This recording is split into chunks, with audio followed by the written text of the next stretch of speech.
بسم الله الرحمن الرحيم شرعي وتاريخ ضايعات بيشو صدح يلاتن بيشو السجالات waxaan maray kormeer afar taxaafadood iyo banaanka magaalada waxaan sameeynay inaan soo qiimeeyno sanadkan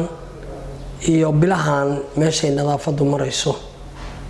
aad iyo aad way saddex bilood hadda ugu dambeysay nadaafadu hoos u gashay oo badnaatay qashinku u batay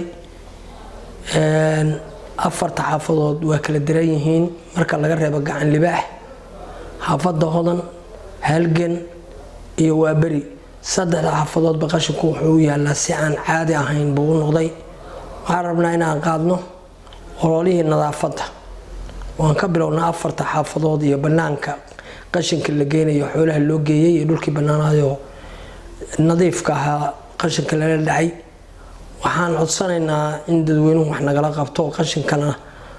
afar xaafadood ba ololo soo baxaan maamulkooda iyo xaafadaha iyo dhalinyarada iyo cid walba meelaha qashinka lagu shubayo sida barkadaha biyuhu ku jiraan oo afka banaan oo dayacan oo iyagu biyuhu ku jiraan haddana qashinka lagu shubayo cudurku ka dilaacayo in laga joojiyo barkadaha aad iyo aad baan waxaan u codsanayaa wasiiba xaafada haama dhowr barkada ku taala oo qashinka lagu shubayo qashinka in laga joojiyo hadda qashinkii waa la gubayaa barkadii qashinka waa la suwaarusha gudaheedana lagu gubayaa laakiin qashin dambe inaan meeshaas loo celin baan dadka ka codsanaynaa haddii allayd ma qalabkii qashinkaan hadda bilaabaya inaan u qaybiyo afarta xaafadood qashinkiina la bilaabo marka qashinka la qayb qabto dowladda hoose waa diyaar